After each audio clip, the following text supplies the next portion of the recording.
Work and Live. Yes. We're broadcasting live right here, right now at our HQ in Ashington. We've got Daniel Heppell in the house, who's our incredible guest. We've got the Big Red standing in for Maggie.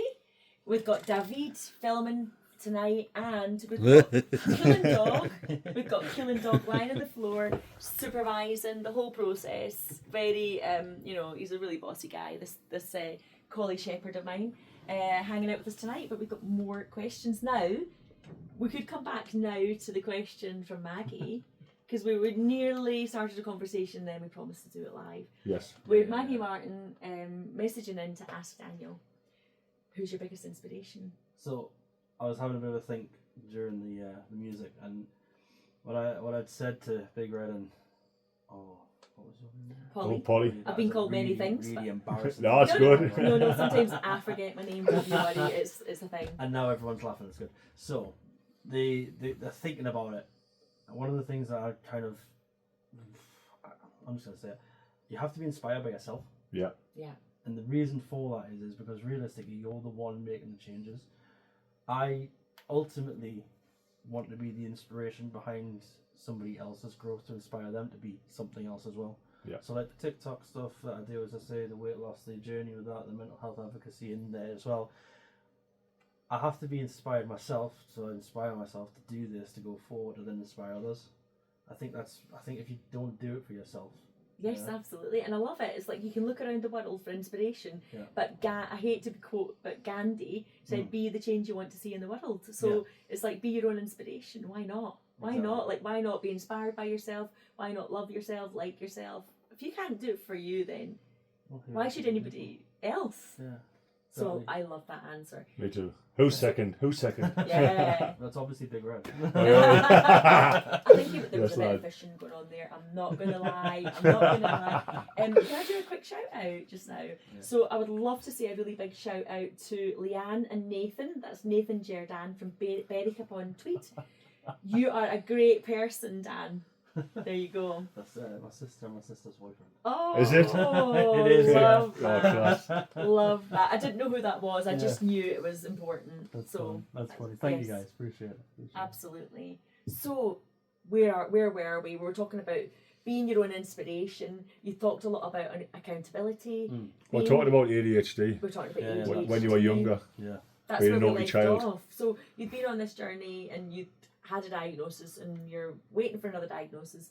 Yeah. So the reason I'm waiting for the diagnosis is mainly because I do believe that there is some form of that medication for me isn't the way. I don't feel like realistically you should be able to do a lot of yourself, but with the medication I took, I'm really interested to know if the methylphenidate would refocus me for the days where I really need it, aka at work. Yes. You know what I mean? Because the problem is with me, and I don't know if you resonate with this at all, Big Red, but if I have caffeine, laser focused on stuff that I don't care about. You know what I mean? And it's dangerous for me, because if I'm drinking, I'll straight up, I'll drink a Monster every morning. Yeah. Do you? Yeah. Full sugar, not full sugar, because obviously it needs to be low calorie. Yeah. But You must be flying. well, this is the thing. Like, I've had one every day for the last 4 days, and I guarantee I'll have one tomorrow. But then on my days off, I don't drink them. And I don't think it's a healthy balance, because I do realise that that can have an adverse effect. Do you think sometimes you can't focus because you're not that interested? Now, I have to be honest, because there's certain things that I can really focus on when I'm in the zone, when it's something what excites us and it's in line with where I want to go to. But if it's something just for like an email, I'm just not. Do you know what I mean? So the question is, are you trying to give yourself a boost to do something that you don't really want to do? Well, because you don't need it on your day off when you're doing things that you do want to do. It's really weird, because I would completely agree with you. I think my focus at work shifted massively.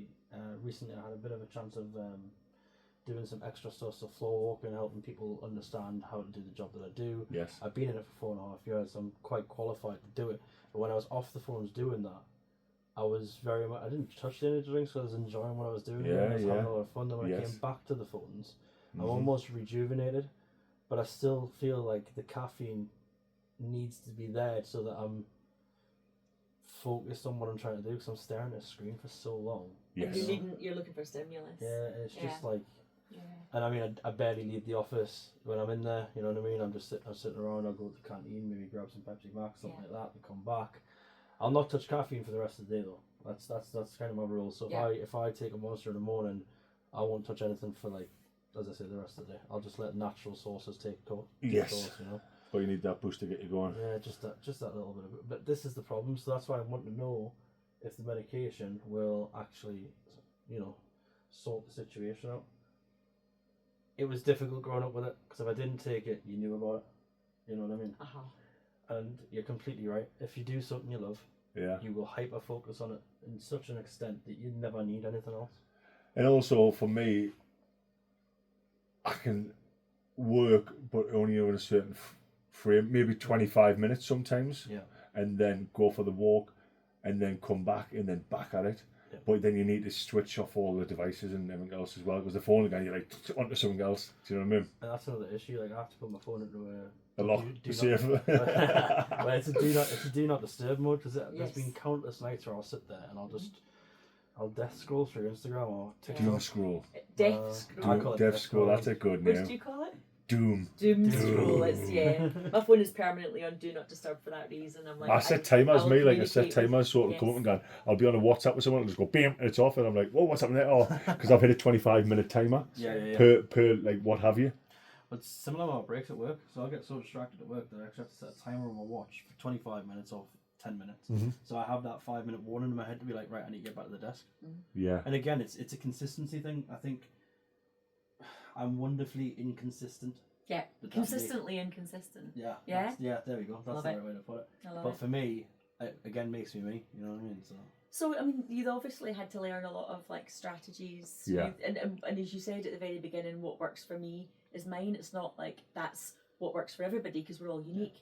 What are your like top three things that really like help you be you and do you? Because you still are doing focus. You're focusing for that length of time at the work. So you know. What are your top 3 things would you say? I think if I start to get distracted, I start to have really start to zone out. Yeah. Where I take a break, I will step out the office and sit down for about 10 minutes, just breathe in, taking everything around me, kind of thing.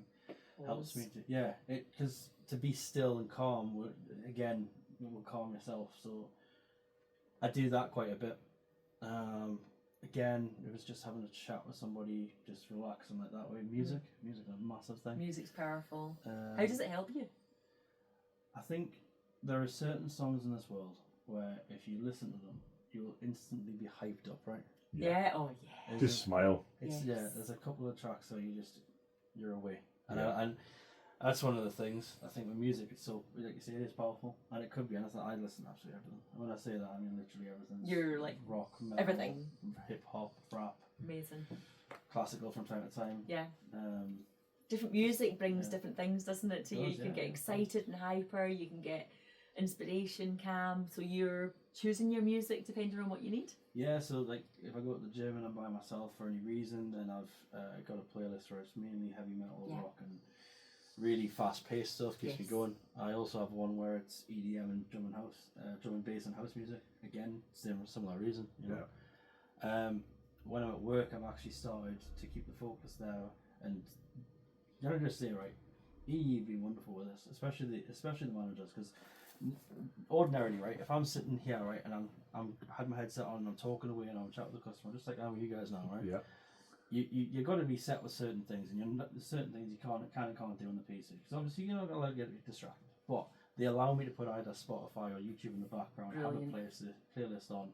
The customer can't hear it, I can hear it, but that like little bit of beat and a little bit of tune in the background is just keeping me focused, you know. The ADHD, sometimes I think we work better with 2 to 3 things going on at one time, because then you focus on the main thing, and then these distractions are helping you focus, which is unusual to others, but for me, I've always found that to be very good. So again, Haley doesn't understand why I have the TV on. I'm on my phone and also doing the iron at the same time. So you're looking for stimulus, and it's auditory. Like that's a really like strong sensory kind of tool for you. But it's just always the TV's always on in the background, no matter what I'm doing. and it's just it doesn't make sense to her, but like you say, it's what works. It's a good reminder, mate, because I've stopped doing that. I used to train and listen to my coaches, or do training, like one training actual physically and one what's like a module. And I would take that in because I wouldn't be focusing on that, and that I used to work really well, and I haven't done it so often. So thanks for that, mate.